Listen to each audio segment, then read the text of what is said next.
अस्सलाम वालेकुम ninth class. Today we are going to discuss present perfect continuous tense active passive. ठीक है, active passive हम करेंगे।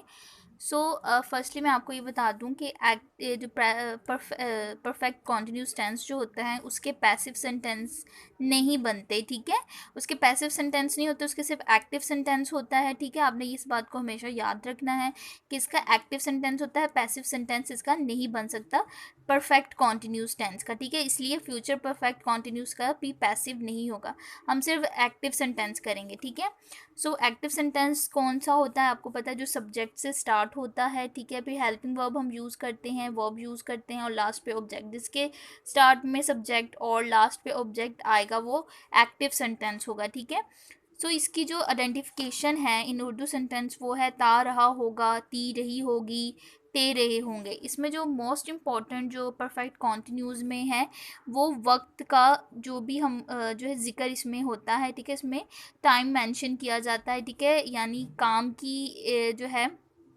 इसमें मुद्दत यानी पीरियड ऑफ टाइम। ठीक है, पीरियड ऑफ टाइम इसमें डिस्कस किया जाता है एंड एग्जैक्ट टाइम। ठीक है, एग्जैक्ट टाइम। ठीक है, या आप इसे कह सकते हैं पॉइंट ऑफ टाइम। ठीक है, जो काम का जो एग्जैक्ट टाइम है कि कब काम हुआ है।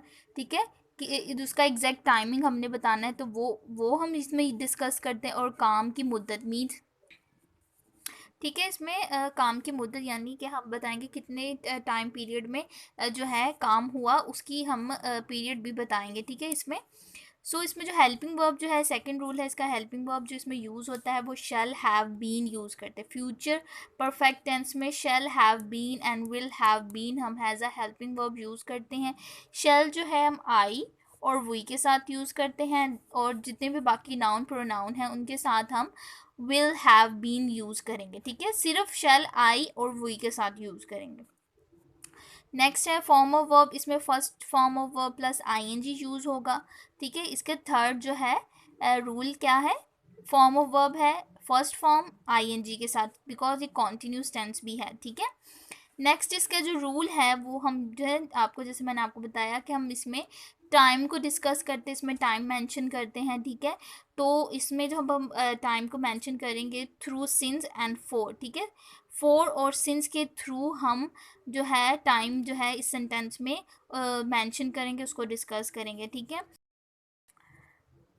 ठीक है, सिंस जो हम कहाँ यूज़ करेंगे, सिंस हम यूज़ करेंगे पिछले साल से, जहाँ पे लिखा हो बचपन से, 5 बजे से, जनवरी से, सुबह से, 2003 से। ठीक है, जहाँ पे ये 2003 4 ऐसे करके जो फिगर में आपको जो है मंथ बताया, ईयर बताया हो, या एग्जैक्ट जैसे सुबह से, शाम से, रात से, तो वहाँ पे आपने सिंस यूज़ करना है। ठीक है, जहाँ पे आपको एग्जैक्ट टाइम बताया हो 5 बजे से 6 बजे से, तो आपने वहाँ पे सिंस यूज़ करना है। जबकि फोर आपने यूज़ करना है जहाँ पे आपको बताया हो पीरियड ऑफ टाइम बताया, मीन्स कि जहाँ लिखा हो 8 महीनों से। ठीक है, कौन से 8 महीने ये एग्जैक्ट हमें नहीं पता, इसलिए हम फोर यूज़ करेंगे। कई सालों से, इसमें भी हमें एग्जैक्ट जो है ईयर नहीं बताया।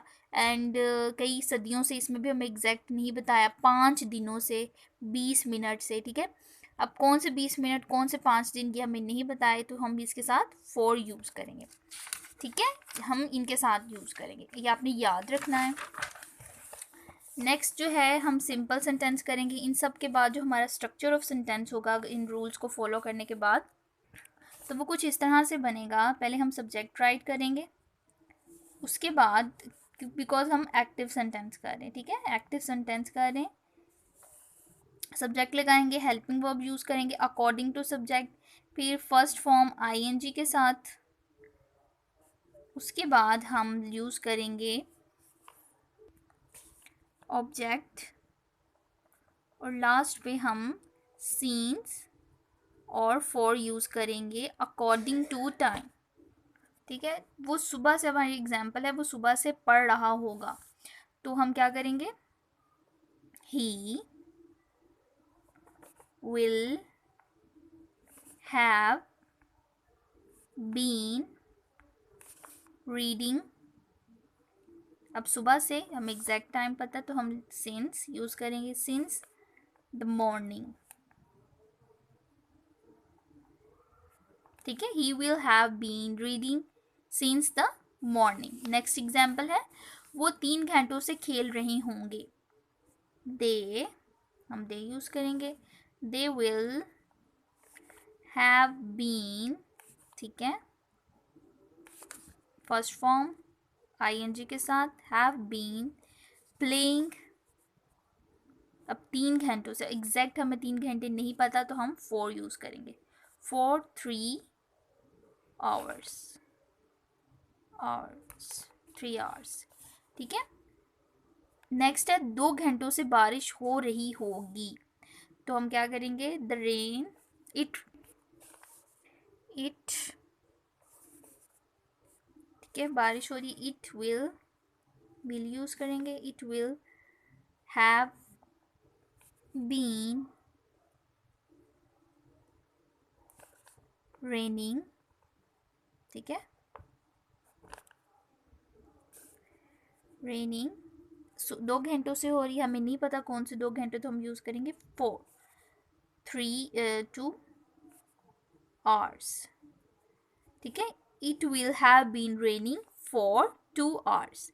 इस तरह से हमने जो स्ट्रक्चर को फॉलो करते हुए हमने ये सेंटेंस जो है बनाए हैं, सिंपल सेंटेंस, ठीक है।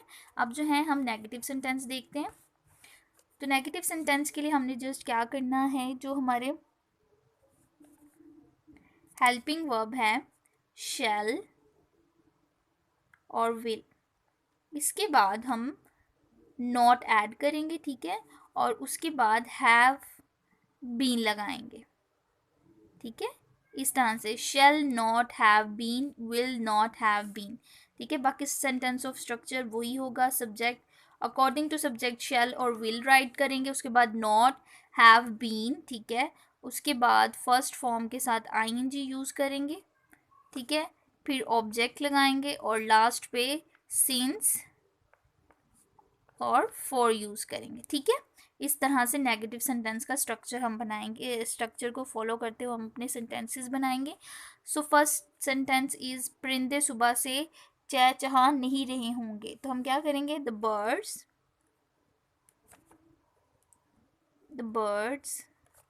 बीन चर्पिंग सिंस यूज करेंगे, बिकॉज सुबह से एग्जैक्ट टाइम पता है, सिंस द मॉर्निंग, ठीक है। The birds will not have been tripping since the morning, ठीक है। इस तरह से हम नेगेटिव सेंटेंस जो हैं वो बनाएंगे, ठीक है। आपने याद रखना है, विल और शैल के बाद आपने नॉट ऐड करना है, उसके बाद हैव बीन, और उसके बाद सेंटेंस ऑफ स्ट्रक्चर वैसे सेम टू सेम रहेगा, ठीक है। अब हम इंटरोगेटिव सेंटेंसेस की तरफ चलते हैं। तो इंटरोगेटिव सेंटेंस में हम क्या करेंगे, जो हमारे विल और शैल हैं, ठीक है, विल, शैल और विल जो हैं उसको सेंटेंस के स्टार्ट पे ले जाएंगे, ठीक है। उसके बाद हम सब्जेक्ट राइट करेंगे, सब्जेक्ट के बाद हम हैव बीन राइट करेंगे, ठीक है। आपने इस तरह से करना है, हैव बीन, उसके बाद फर्स्ट फॉर्म आईएनजी के साथ, फिर ऑब्जेक्ट, और लास्ट पे अकॉर्डिंग टू टाइम हमने सिंस एंड फॉर यूज करना है, ठीक है। इस तरह से सेंटेंस का स्ट्रक्चर हम फॉलो करेंगे जब, तो हमारा इंटरोगेटिव सेंटेंस बन जाएगा in future perfect tense, perfect continuous tense में, ठीक है। फर्स्ट एग्जाम्पल, क्या सोनिया सुबह से अंडे उबाल रही होगी, तो हम क्या करेंगे, विल यूज करेंगे, will Sonia have been boiling eggs, ठीक है। सुबह से तुम क्या करेंगे, सिंस यूज करेंगे, सिंस मॉर्निंग, ठीक है, क्वेश्चन मार्क लास्ट पे, सिंस द मॉर्निंग। नेक्स्ट है, वो कई दिनों से हॉकी क्यों खेल रहे होंगे। अभी डबल इंटरोगेटिव सेंटेंस है, तो हम क्या करेंगे, क्यों यानी जो है वो WH वर्ड हमेशा स्टार्ट में लिखते हैं, ठीक है, ठीक है, WH वर्ड कोई भी हो तो उसे पहले स्टार्ट में लिखते हैं, फिर अपने हेल्पिंग वर्ब उसी तरह स्ट्रक्चर जो है सेंटेंस ऑफ स्ट्रक्चर हम उसी तरह लेके चलते हैं इन इंटेरोगेटिव सेंटेंस। तो ये डबल इंटेरोगेटिव है तो हम क्या करेंगे, वाई लिखेंगे पहले, ठीक है। फिर हम क्या यूज़ करेंगे, वो कई दिनों से हॉकी खेल रहे होंगे, तो हम विल यूज़ करेंगे। Why will they have been playing hockey for many, ठीक है, कई दिनों से। तो हमें एग्जैक्ट दिन जो है नहीं पता, इसलिए हमने फॉर यूज़ किया, for many days question mark. Why will they have been playing hockey for many. इसके अलावा आज हम जो हैं पैराग्राफ भी करेंगे, ठीक है, कंप्रीहेंशन पैराग्राफ करना है हमने। एक्सरसाइज 15 अनसॉल्व है, पेज नंबर 45, ठीक है। फर्स्टली हम इसकी ट्रांसलेशन करेंगे, उसके बाद इसके जो क्वेश्चंस हैं उनको जो है फाइंड आउट करके उनको मार्क करेंगे, ठीक है। The camel is rightly called the ship of desert.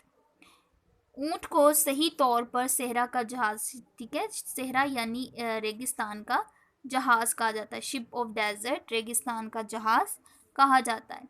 It is the best mean, ठीक है, मीन ज़रिया।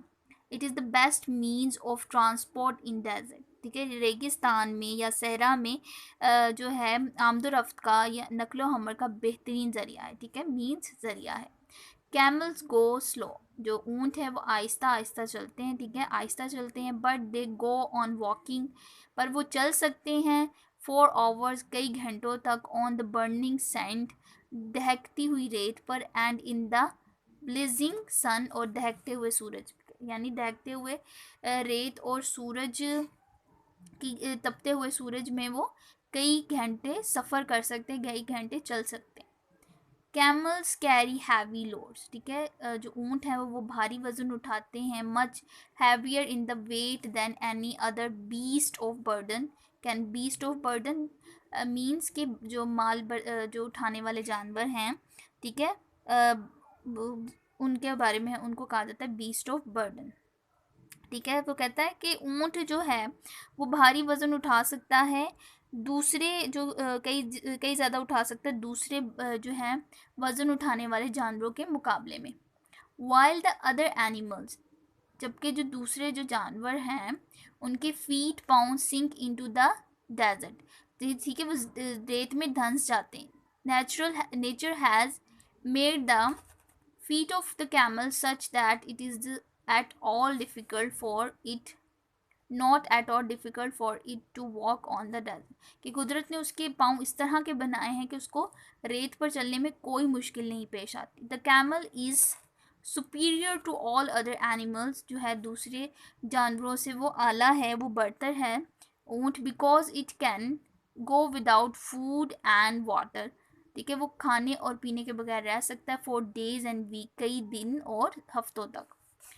It can store food and water, वो जो है खाना और पानी जो है ज़ख़ीरा कर सकता है। इट्स हम्प मीन्स कोहान, ठीक है, जिसके कमर पे कोहान होते हैं उसको हम्प्स बोलते हैं, हम्प।